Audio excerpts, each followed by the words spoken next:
Welcome to the Business Finance Bulletin, episode 140.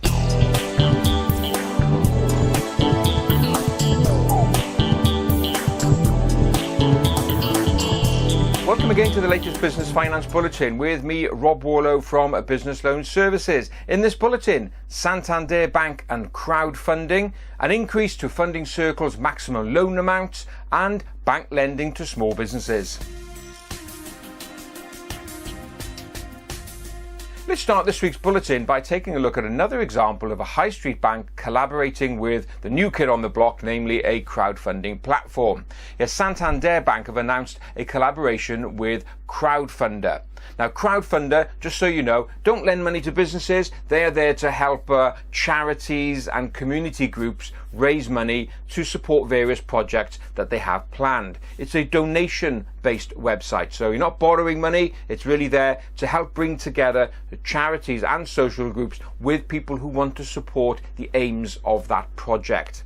So what is Santander doing? Well, they've created a pot of £200,000, and what they've said, for total projects up to the value of £20,000, they will match fund up to 50% of that successful raise. So if a project does raise up to £20,000, Santander will actually donate £10,000 of that total raise, leaving the general community just to fill the gap of £10,000. So it's a great example there, say, of a high street bank trying to give back to local charities, but also if you're in the education sector and also enterprise generally, Santander and Crowdfunder will also provide some mentorship support and advice on where you can go to raise other funds also.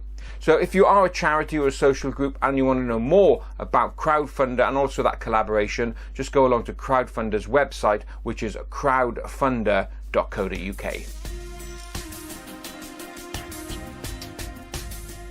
Let's stay with crowdfunding, but now moving across to the more traditional debt or loan-based crowdfunding sector. In particular, Funding Circle has just announced a change in the maximum amount of money that it will lend to certain customers. Now, Funding Circle is one of the largest crowdfunding stroke peer-to-peer lenders, currently lending about £1.5 billion of matched money between private investors and small businesses. Now, Funding Circle has been going since 2010, and so over that period it's obviously got to know its client base really well.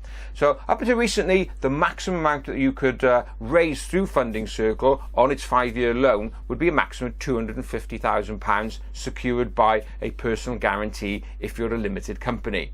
Well, it's now to change that criteria, and for the two of its lowest risk bands, being A plus and A, they have decided now to increase that maximum from £250,000 up to £350,000. So that's a big jump.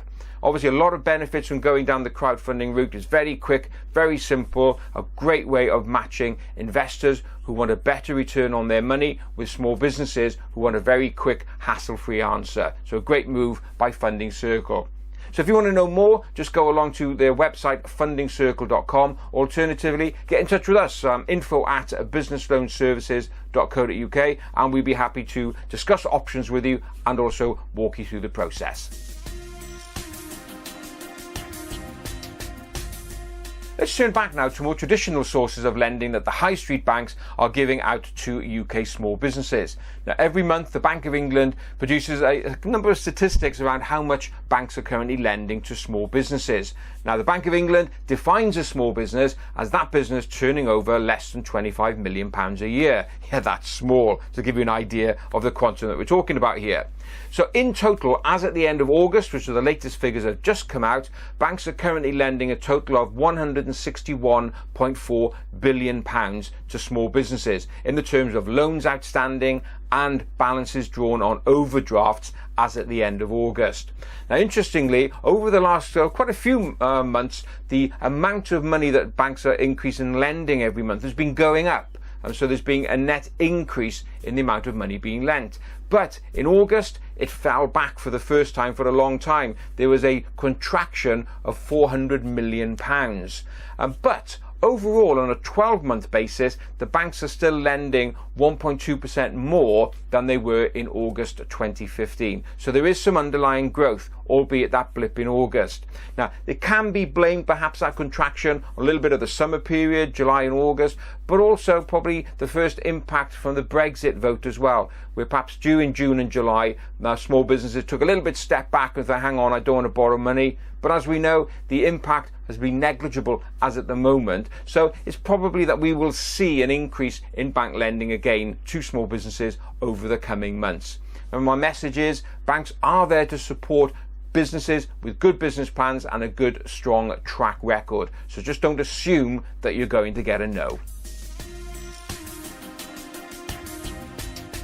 Well, that's it for another edition of the Business Finance Bulletin. I hope you enjoyed it, and if you did, please don't forget to give it a like and a share. Also, don't forget, if you're on the video version, we've got the podcast, which is available on iTunes, SoundCloud and Stitcher. And if you are on the podcast version, pop along to my YouTube channel. Now, go to YouTube and search for Rob Warlow. Well, that's it for this bulletin. Look forward to being with you again next time. Have a great, successful and profitable week. Bye-bye now.